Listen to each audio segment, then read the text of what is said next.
ಗ್ರಂಥ ಓದುವ ಗೋಜಿಗೆ ಹೋಗುವುದಿಲ್ಲ ನಾವು. ಅಲ್ಲಿ ಇರೋ ಸತ್ಯವೇ ಬೇರೆ, ಅಲ್ಲಿ ಬೇರೆನೇ ಸತ್ಯ ಇದೆ, ಫೀಡ್ ಮಾಡ್ತಾ ಇರೋದು ಬೇರೆ, ಬೇರೆನೇ ಇದೆ. ಧರ್ಮದ ಹೆಸರಲ್ಲಿ ಅಧರ್ಮ ಫೀಡ್ ಆಗ್ತಾ ಇದೆ, ಧರ್ಮ ಫೀಡ್ ಆಗ್ತಾ ಇಲ್ಲ. ಧರ್ಮ ಫೀಡ್ ಆಗಲಿ, ಕರೆಕ್ಟ್. ಧರ್ಮಕ್ಕಷ್ಟು ಶಕ್ತಿ ಉಂಟು.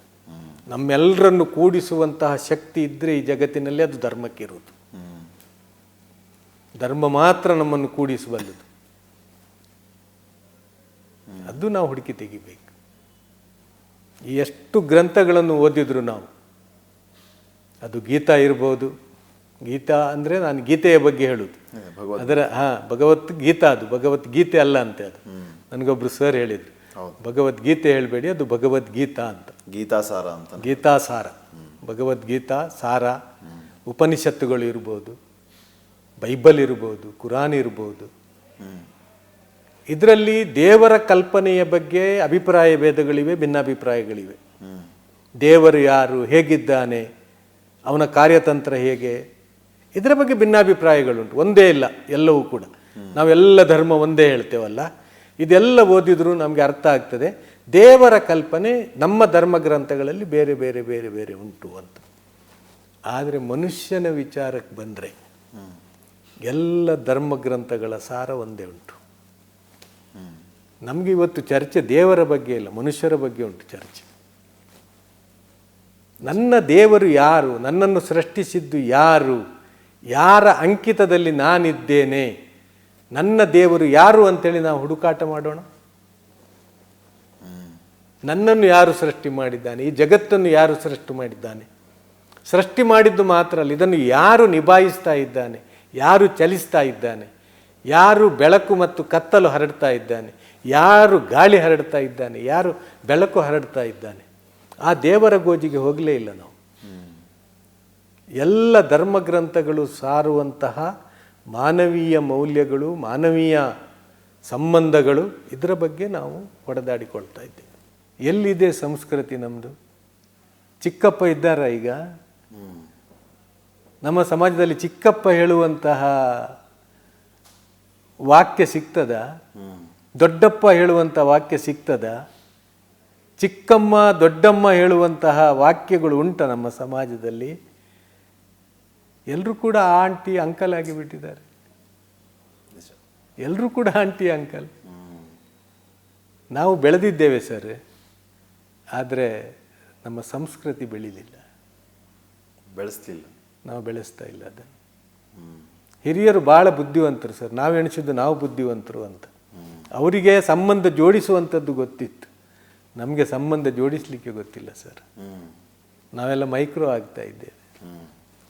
ಎಲ್ಲಿಯಾದರೂ ಒಂದು ದಾವತ್ ಹೇಳ್ತೇವೆ ನಮ್ಮಲ್ಲಿ ಅಲ್ವಾ, ಒಂದು ಆಮಂತ್ರಣ ಅಂತೇಳಿ ಹೇಳ್ತೇವೆ. ಮನೆಯಲ್ಲಿ ಪ್ರೀತಿಯಿಂದ ಅವರಿಗೆ ಮಾಡಿ ಹಾಕುವಂಥ ಸಂಸ್ಕೃತಿಯನ್ನೇ ನಾವು ಕಳ್ಕೊಂಡಿದ್ದೇವೆ. ನಮಗೆ ಒಂದು ಹೋಟ್ಲಿಗೆ ಕರ್ಕೊಂಡು ಹೋಗ್ತೇವೆ, ಅದೆಲ್ಲ ಹೇಳಿದ್ರೆ ಹೋಟ್ಲಿದ್ದು ತಂದು ಅವರಿಗೆ ತಿನ್ನಿಸ್ತೇವೆ. ಎಲ್ಲಿ ಬಾಂಧವ್ಯ ಸರ್? ಎಲ್ಲ ಆರ್ಟಿಫಿಷಿಯಲ್ ಆಗ್ತಾ ಇದೆ, ಎಲ್ಲ ಆರ್ಟಿಫಿಷಿಯಲ್ ಆಗ್ತಾ ಇದೆ. ಆಮೇಲೆ ಬರೋರ್ನು ಕರೆಯೋದು ಹೆಂಗೆ, ಒಂದು ಫೋನ್ ಮಾಡ್ಕೊಂಬನ್ನಿ ಅಂತ ಹೇಳೋದು. ಅವಾಗೆಲ್ಲ ಎಲ್ಲಿತ್ತು ಸರ್? ಡೈರೆಕ್ಟ್ ಆಗಿ ಒಂದು ಧೂತ್ ಅಂತ ಒಂದು 8 ಜನ ರಿಲೇಟಿವ್ಸ್ ಬಂದ್ಬಿಡೋದು, ಬರೋದು ಹೋಗುದು. ಹಾಗೆ ಬರುವಾಗಲೇ ಹೋಗುವ ಟೈಮ್ ಫಿಕ್ಸ್ ಅವರದ್ದು ಅಲ್ವಾ, ಎಷ್ಟು ಟೈಮಿಗೆ ಬರ್ತೇನೆ, ಎಷ್ಟು ಟೈಮಿಗೆ ಹೊರಡ್ತೇನೆ, ಟಿಕೆಟ್ ಬುಕ್ ಮಾಡಿಯೇ ಬರೋದು. ಮೊದಲು ಆ ರೀತಿ ಇರಲಿಲ್ಲ, ಒಂದು ದಿವಸ 2 ದಿವಸ ಒಟ್ಟಿಗೆ ಕಳೆಯುವಂಥದ್ದಿತ್ತು ಅಲ್ಲ. ಈಗ ಶೆಡ್ಯೂಲ್ ಕೂಡ ಬ್ಯುಸಿ ಇದೆ, ಬೇಕು ಕೂಡ ಜಾಸ್ತಿ ಆಗಿದೆ. ಆವಾಗ ಬೇಕುಗಳು ಜಾಸ್ತಿ ಇರಲಿಲ್ಲ, ಕಡಿಮೆ ಇತ್ತು. ಇವತ್ತು ಬೇಕುಗಳು, ಡಿಮಾಂಡ್ಸ್ಗಳು ಜಾಸ್ತಿ ಆಗಿದೆ, ಹಾಗೆ ಟೈಮ್ ಕಡಿಮೆ ಆಗಿದೆ ನಮಗೆ. ಈ ಗ್ಯಾಪ್ ಯಾಕೆ ಕ್ರಿಯೇಟ್ ಆಯಿತು ಅಂತ ಮನುಷ್ಯರ ಮಧ್ಯೆ? ಮನುಷ್ಯರ ಮಧ್ಯೆ ಗ್ಯಾಪ್ ಕ್ರಿಯೇಟ್ ಆಯ್ತಾ ಅಲ್ಲ ಕ್ರಿಯೇಟ್ ಮಾಡ್ತಾ ಇದ್ದಾರೋ, 2 ಪ್ರಶ್ನೆಗಳು. ಸಂಬಂಧಗಳೇ ಬೇಡ ಆಗ್ಬಿಟ್ಟಿದಾವ. ಹೌದು, ಸಂಬಂಧಗಳು ಬೇಡವಾಗಿವೆ. ಎಲ್ರಿಗೂ ಕೂಡ ಸ್ವಲ್ಪ ಏನು ಅದು ಐಸಿಯುನಲ್ಲಿ ಇರುವ ಅಂಥೇಳಿ ಅಲ್ವಾ, ರಿಸರ್ವೇಷನ್ ಮೇಂಟೈನ್ ಮಾಡುವಂಥದ್ದು, ಐಸಿಯು ಮೇಂಟೈನ್ ಮಾಡುವಂಥದ್ದು. ಯಾರ ಜೊತೆ ಹೆಚ್ಚು ಮಾತಾಡೋದು ಬೇಡ, ಹೆಚ್ಚು ಬೆರೆಯುವುದು ಬೇಡ. ಬೆರೆತ ತಕ್ಷಣ ಅವ ಏನಾದರೂ ಮತ್ತು ನನಗೆ ಸಮಸ್ಯೆ ಉಂಟು ಮಾಡ್ಬೋದು, ಅವ ಏನಾದರೂ ಡಿಮಾಂಡ್ಸ್ಗಳನ್ನು ನನಗೆ ಇಡ್ಬೋದು. ಇಂಥ ಎಲ್ಲ ಆಲೋಚನೆಗಳು ಮನುಷ್ಯನನ್ನು ಏನು ಮಾಡಿದೆ ಅಂದರೆ ದೂರ ಮಾಡಿಬಿಟ್ಟಿದೆ. ಒಂದು ಅರ್ಥದಲ್ಲಿ ಸ್ವಾರ್ಥ ಬಂದುಬಿಟ್ಟಿದೆ. ಸ್ವಾರ್ಥ ಸ್ವಾರ್ಥ ಸ್ವಾರ್ಥ ನಾನು ನನ್ನದು ಹೇಳುವಂಥ ಸ್ವಾರ್ಥ. ಆ ಸ್ವಾರ್ಥ ದೂರ ಆಗದೆ ನಮಗೆ ಬೆರಿಲಿಕ್ಕೆ ಆಗೋದಿಲ್ಲ. ನಾವು ಮೊದಲು ಸ್ವಾರ್ಥದಿಂದ ಹೊರಗೆ ಬರಬೇಕು. ನಿನ್ನೆ ನಾನು ಒಂದು ಕತೆ ಓದಿದೆ. ಅದು ಕತೆನೋ ಸತ್ಯ ಆಗಿದೋ ಗೊತ್ತಿಲ್ಲ. ಒಬ್ಬಳು ಮಹಿಳೆ 10 ರೂಪಾಯಿ ಅಂಗಡಿಯವನಿಗೆ ತಂದು ವಾಪಸ್ ಕೊಡ್ತಾಳೆ. ಅಂಗಡಿಯವ ಕೇಳ್ತಾನೆ, ಏನಿದು 10 ರೂಪಾಯಿ ಅಂತ. ನಿನ್ನೆ 70 ರೂಪಾಯಿ ಸಾಮಾನು ತಗೊಂಡಿದ್ದೆ, ನೀನು ನನಗೆ 30 ರೂಪಾಯಿ ಕೊಡಬೇಕಿತ್ತು, ಅದಕ್ಕೆ 40 ರೂಪಾಯಿ ನೀನು ಕೊಟ್ಟಿದ್ದೆ. ನಿನ್ನೆ ರಾತ್ರಿ ನಾನು ಬರುವಾಗ ನಿನ್ನ ಅಂಗಡಿ ಬಂದಾಗಿತ್ತು, ಇವತ್ತು ಬೆಳಿಗ್ಗೆ ಎದ್ದು ಬಂದಿದ್ದೇನೆ, ಇದು 10 ರೂಪಾಯಿ ತೆಕೋ ಅಂತ. ಅವ ಹೇಳ್ತಾನೆ, ಎಲ್ಲಿಂದ ಬಂದದ್ದು ನೀನು ಅಂತ. ಮತ್ತೆ ನೋಡಿದ್ರೆ 7 ಕಿಲೋಮೀಟರ್ ನಡೆದುಕೊಂಡು ಬಂದಿದ್ದಾಳೆ. 10 ರೂಪಾಯಿ ವಾಪಸ್ ಕೊಡಲಿಕ್ಕೆ 2 ಬಾರಿ ಬಂದಿದ್ದಾಳೆ. ಸೊ ಇವನಿಗೆ ಜ್ಞಾನೋದಯವಾಗ್ತದೆ, ಅಂಗಡಿಯವನಿಗೆ. ಇವನ ಹತ್ರ ಯಾರದ್ದು 300 ರೂಪಾಯಿ ಬಾಕಿ ಉಳಿದಿತ್ತು. ಆ ಪಾಠ ನೋಡಿ ಇವ 300 ರೂಪಾಯಿ ಪಾವತಿ ಮಾಡಲಿಕ್ಕೆ ಅಂತೇಳಿ ಹೋಗ್ತಾನೆ ಅಂಗಡಿಯವನಿಗೆ. ನಿಂದು ನೋಡು, ಒಂದು ಬ್ಯಾಲೆನ್ಸ್ ನನ್ನ ಹತ್ರ 300 ರೂಪಾಯಿ ಇತ್ತು, ನೀನು ಕೇಳಲಿಲ್ಲ, ನನಗೂ ನೆನಪಿರಲಿಲ್ಲ, ಆದರೆ ಇವತ್ತು ನನಗೆ ನೆನಪಿಗೆ ಬಂತು, ಇದು 300 ರೂಪಾಯಿ ನೀನು ತೆಕೋ ಅಂತ. ಅಲ್ಲಿಗೆ ಹೋದಾಗ ಏನಾಗಿದೆ ಅಂತ ಹೇಳಿದರೆ, ಅವನಿಗೆ ಇವನ ಈ ಅವಸ್ಥೆ ನೋಡಿ ಅವನಿಗೊಂದು ಜ್ಞಾಪಕ ಬರ್ತದೆ.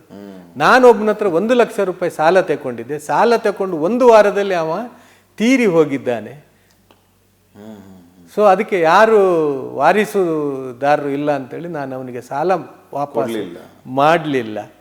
ಬಟ್ ನಾನು ಇವತ್ತು ಆ ಸಾಲ ವಾಪಸ್ ಮಾಡಲಿಕ್ಕೆ ಹೋಗ್ತೇನೆ ಅಂತ. ಅವ ಹೋಗಿ ತಲುಪಿದ್ದು ಎಲ್ಲಿ ಅಂದರೆ, ಯಾರು ಅದು 10 ರೂಪಾಯಿ ವಾಪಸ್ಸು ಕೊಟ್ಟಲು ಹೋದ್ಲ ಆ ಮನೆಗೆ ಹೋಗಿ ಅವ ತಲುಪಿದ್ದಾನೆ.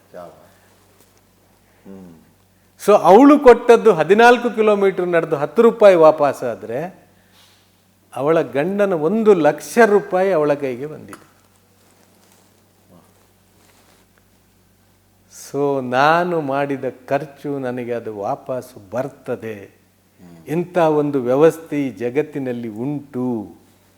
ನಾನು ಯಾರಿಗಾದರೂ ನೀಡಿದರೆ ಅದಕ್ಕೆ ನನಗೆ ಪ್ರತಿಯಾಗಿ ನನಗೆ ಅದಕ್ಕಿಂತ ಜಾಸ್ತಿ ಸಿಗ್ತದೆ ಹೇಳುವಂತಹ ಈ ಸತ್ಯಗಳು, ಈ ವಾಸ್ತವಿಕತೆಗಳು ಈ ಸಮಾಜದಲ್ಲಿ ಕಾಣೆಯಾಗಿದೆ.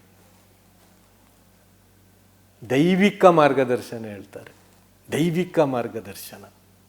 ಸೊ ಅದು ಈ ಸಮಾಜದಲ್ಲಿ ಇಲ್ಲ. ಒಬ್ಬ ದೇವನಿದ್ದಾನೆ, ನನ್ನನ್ನು ಸೃಷ್ಟಿಸಿದವನು, ಈ ಜಗತ್ತನ್ನು ಸೃಷ್ಟಿಸಿದವನೊಬ್ಬನಿದ್ದಾನೆ, ಅವನು ನೋಡ್ತಾ ಇದ್ದಾನೆ ಹೇಳುವಂತಹ ಪ್ರಜ್ಞೆ ಜಾಗೃತವಾಗಬೇಕು. ನಾನು ಯಾರು ಅಂತ ಮೊದಲು ನಾನು ತಿಳಿದುಕೊಳ್ಬೇಕು. ನಾನು ಬೇರೆಯವರನ್ನು ತಿಳಿತಾ ಇದ್ದೇನೆ, ಅವ ಯಾರು, ಇವ ಯಾರು, ಇವ ಹೇಗೆ, ಅವ ಹೇಗೆ ಅಂತ. ನಾನು ಹೇಗೆ, ನಾನು ಯಾರು, ಇದು ಬಂದು ಬರಬೇಕು ಸಮಾಜದಲ್ಲಿ. ಭಾಳ ಅದ್ಭುತವಾಗಿ ಹೇಳಿದ್ರಿ. ನನಗೆ ಈ ವಿಚಾರಗಳ ಮಧ್ಯೆ ನನಗೆ ಕಾಡುವಂಥ ಪ್ರಶ್ನೆ, ಈ ಸಂಘರ್ಷದ ಮಧ್ಯೆ ಸಾಮರಸ್ಯ ಅನ್ನುವಂಥದ್ದು ಕಾಣೆ ಆಗ್ತಾ ಇದೆ. ಈ ಸಾಮರಸ್ಯ ನಮ್ಮಲ್ಲಿ ಮತ್ತೆ ಇದೇ, ನಮ್ಮ ಮಧ್ಯೆನೇ ಇದೆ. ಅದು ನೀವು ಹೇಳಿದ್ರಲ್ಲ, ನನ್ನನ್ನು ನಾನು ಹುಡುಕೋಬೇಕು. ಸಮಾಜದ ಮಧ್ಯೆ, ಸಮುದಾಯದ ಮಧ್ಯೆ, ಮನೆಗಳ ಮಧ್ಯೆ ಆ ಬಾಂಧವ್ಯ ಸೃಷ್ಟಿಯಾದಾಗ ಸಾಮರಸ್ಯ ತಾನೇ ಬರುತ್ತೆ ಅಂತ. ಬಟ್ ಆ ಸಾಮರಸ್ಯನೇ ಕಾಣೆಯಾಗಿದೆ ಸರ್. ಹೇಗೆ ಅದನ್ನು ಹುಡುಕೋದು ಸಾಮರಸ್ಯನ? ಸಾಮರಸ್ಯದಿಂದ ನಾವು ಜೀವನ ಮಾಡಬೇಕು ಅಂತಂದ್ರೆ ನಿಮ್ಮ ಸಂದೇಶ, ಸಲಹೆ ಏನು? ನೋಡಿ, ಮೊದಲು ನಾನು ನನ್ನನ್ನು ಪ್ರೀತಿಸಬೇಕು. ನನ್ನನ್ನು ನಾನು ಮೊದಲು ಪ್ರೀತಿಸಬೇಕು. ನಾನು ನನ್ನನ್ನು ಪ್ರೀತಿಸ್ತಾ ಇದ್ದೇನಾ ಅಂತ ಪ್ರಶ್ನೆ ಭಾಳ ಕಠಿಣ ಇದೆ. ಪ್ರಶ್ನೆ, ನನ್ನನ್ನು ನಾನು ಪ್ರೀತಿಸುವುದಂದರೆ ಹೇಗೆ? ನಾನು ಬೆಳಿಗ್ಗೆ ಸ್ನಾನ ಮಾಡ್ತೇನೆ, ತಲೆ ಬಾಚ್ತೇನೆ, ಎಲ್ಲ ಅಂದ ಚಂದ ಎಲ್ಲ ನೋಡ್ತೇನೆ, ಅಷ್ಟು ಸಾಕ? ಅದು ಬಾಹ್ಯ ಸೌಂದರ್ಯ. ಬಾಹ್ಯ ಸೌಂದರ್ಯ ಆಯ್ತು. ಒಳಗಿನದ್ದು ಹೇಗಿದೆ ನಂದು? ಒಳಗೆ ನನ್ನ ಒಂದು ಕಬಾಟ್ ಇದೆ ಅಲ್ಲ, ಒಂದು ಚಿಕ್ಕ ಕಬಾಟು, ಅದರಲ್ಲಿ ನಾನು ಏನು ಇಡ್ತಾ ಇದ್ದೇನೆ? ನನ್ನ ಮನೆಯಲ್ಲಿ ಒಂದು ಕಬಾಟಿದೆ. ಆ ಕಬಾಟು ಯಾಕಾಗಿ ನಾನು ತಂದಿದ್ದೇನೆ ಹೇಳಿದರೆ, ಅದರಲ್ಲಿ ಬೆಲೆ ಬಾಳುವ ವಸ್ತುಗಳನ್ನು ಇಡಬೇಕು ಅಂತೇಳಿ ನಾನು ತಂದಿದ್ದೇನೆ. ಚಿನ್ನಾಭರಣ, ಬೆಳ್ಳಿ, ಬೇರೆ ಏನಾದರೂ ಆಭರಣ, ಇಲ್ಲದ್ರೆ ನನ್ನ ಒಳ್ಳೆಯ ಬಟ್ಟೆಗಳು ಇಸ್ತ್ರಿ ಹಾಕಿದ ನಂತರ, ತೊಳೆದು ಇಸ್ತ್ರಿ ಹಾಕಿದ ನಂತರ ಆ ಕಬಾಟಿನಲ್ಲಿ ಇಡಬೇಕು ಅಲ್ವಾ? ಸುಂದರವಾಗಿ ಇಡಬೇಕು. ಅಷ್ಟು ಒಳ್ಳೆಯ ಕಬಾಟಿನಲ್ಲಿ ನಾನು ನನ್ನ ಮನೆ ಕ್ಲೀನ್ ಮಾಡುವಂಥ ಹಿಡಿಸುಡಿ, ನಾನು ಊರಿಡಿ ತಿರುಗಿ ಬಂದಂತಹ ಚಪ್ಪಲಿಗಳು, ನನಗೆ ಬೇಡವಾದಂಥ ಈ ಮ್ಯಾಟ್ಗಳನ್ನು ತಗೊಂಡೋಗಿ ಆ ಕಬಾಟ್ನಲ್ಲಿ ಇಟ್ಟರೆ ಏನಾಗ್ಬೋದು? ಇವತ್ತು ಅದೇ ಆಗ್ತಾ ಇರುವಂಥದ್ದು. ನನ್ನ ಕಬಾಟ್ ಇದೆ ಅಲ್ಲ, ನನ್ನ ಒಂದು ಮುಷ್ಟಿ ಹೃದಯ ಇದೆ ಅಲ್ಲ, ಅದರಲ್ಲಿ ಸ್ವಚ್ಛತೆ ಇಲ್ಲ, ಅದರಲ್ಲಿ ಸ್ವಚ್ಛತೆ ಇಲ್ಲ, ಅದರಲ್ಲಿ ಪ್ರೀತಿ ಇಲ್ಲ, ಅದರಲ್ಲಿ ಬಾಂಧವ್ಯ ಇಲ್ಲ. ಅದು ಎಲ್ಲಿಂದ ಹುಟ್ಟುವುದು? ನಾಲಿಗೆಯಿಂದ ಬಾಂಧವ್ಯಗಳು ಹುಟ್ಟುವುದಿಲ್ಲ, ನಾಲಿಗೆಯಿಂದ ಪ್ರೀತಿ ಹುಟ್ಟುವುದಿಲ್ಲ. ಅದೆಲ್ಲ ಹುಟ್ಟಿದರೆ ಟೆಂಪರರಿ. ಅದು ಇಲ್ಲಿಂದ ಹುಟ್ಟಬೇಕು, ಇಲ್ಲಿಂದ ಹುಟ್ಟಬೇಕು. ಬಾಂಧವ್ಯ ಪ್ರೀತಿಗಳು ಹುಟ್ಟುವಂಥ ಜಾಗ ಇದು. ಹೃದಯ ಅಂತೇಳಿ ಹೇಳಲಾಯಿತು ಅದಕ್ಕೆ, ಕಲ್ಬ್ ಅಂತೇಳಿ ಹೇಳಲಾಯಿತು ಅದಕ್ಕೆ. ಅಲ್ಲಿಂದ ಹುಟ್ಟುವಂಥದ್ದು ಅದು. ಅದು ರಿಪೇರಿ ಇಲ್ಲ ನಮ್ಮದು, ಅದು ಸರಿ ಇಲ್ಲ ನಮ್ಮದು. ಅದರಲ್ಲಿ ಏನೇನೋ ತುಂಬಿಸಿ ಇಟ್ಟಿದ್ದೇವೆ ನಾವು. ಎಲ್ಲರ ಬಗ್ಗೆಯೂ ಕೂಡ ಅಪನಂಬಿಕೆ ತುಂಬಿಸಿ ಇಟ್ಟಿದ್ದೇವೆ ಅದರಲ್ಲಿ. ಎಲ್ಲರ ಬಗ್ಗೆ ಅಪನಂಬಿಕೆ, ಯಾರ ಬಗ್ಗೆಯೂ ಕೂಡ ನಂಬಿಕೆ ಇಲ್ಲ. ಯಾಕೆ? ನನಗೆ ಅಂತಹ ವಿಶ್ವಾಸ ಇಲ್ಲ ಬೇರೆಯವರ ಬಗ್ಗೆ, ನನಗೆ ಅಂತಹ ಪ್ರೀತಿ ಇಲ್ಲ ಬೇರೆಯವರ ಬಗ್ಗೆ. ನಾನು ನನ್ನನ್ನು ಪ್ರೀತಿ ಮಾಡ್ತಾ ಇಲ್ಲ, ನನ್ನ ಮಡದಿಯನ್ನು ಪ್ರೀತಿ ಮಾಡ್ತಾ ಇಲ್ಲ, ನನ್ನ ಮಕ್ಕಳನ್ನು ಪ್ರೀತಿ ಮಾಡ್ತಾ ಇಲ್ಲ. ಇದು ಎಲ್ಲಿ ಕಳ್ಕೊಂಡಿದ್ದೇವೆ ಅಂತೇಳಿ ಹುಡುಕಬೇಕು ಸರ್. ಯಾರು ಇದನ್ನು ನಮಗೆ ದಾರಿ ತಪ್ಪಿಸ್ತಾ ಇದ್ದಾರೆ? ಎಲ್ಲಿಂದ ನಾವು ಕಳ್ಕೊಂಡಿದ್ದೇವೆ? ನನಗೆ ನನ್ನನ್ನು ಪ್ರೀತಿಸಲಿಕ್ಕೆ ಯಾಕೆ ಆಗ್ತಾ ಇಲ್ಲ? ನಾನು ಟೈಮಿಗೆ ಮಲಗುತ್ತೇನಾ? ನಿದ್ರೆ ಒಳ್ಳೇದಂತೇಳಿ ನನಗೆ ಗೊತ್ತುಂಟು, ಆದರೆ ಟೈಮಿಗೆ ಮಲಗುತ್ತೇನಾ? ಕೆಟ್ಟ ಆಹಾರ ತಿಂದರೆ ನನಗೆ ಆರೋಗ್ಯ ಹಾಳಾಗ್ತದೆ ಅಂತೇಳಿ ಗೊತ್ತುಂಟು, ಒಳ್ಳೆ ಆಹಾರ ತಿಂತೇನೆ ನಾನು? ನನ್ನ ಮೇಲೆ ಪ್ರೀತಿ ಇದ್ರೆ ನಾನು ಅದು ಮಾಡಬೇಕಾಗಿತ್ತಲ್ಲ. ಕರೆಕ್ಟ್. ನಾನು ಸಿಕ್ಕಿದ್ದನ್ನೆಲ್ಲ ತಿನ್ನಬಾರ್ದಿತ್ತಲ್ಲ. ಯಾಕೆಂದರೆ ನನ್ನ ಮೇಲೆ ನನಗೆ ಪ್ರೀತಿ ಇದೆ ಅಲ್ಲ, ನಾನು ಯಾಕೆ ಸಿಕ್ಕಿದ್ದನ್ನೆಲ್ಲ ತಿಂತಾ ಹೋಗ್ತೇನೆ?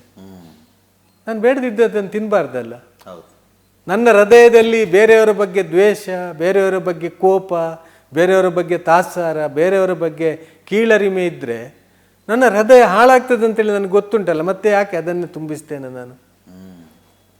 ನನಗೆ ಯಾರು ಹೇಳ್ತಾರೆ ನೀನು ಅದನ್ನು ತುಂಬಿಸಿಡಬೇಕು ಅಂತೇಳಿ? ಅಷ್ಟು ಬುದ್ಧಿಮಾಂದ್ಯನ ನಾನು?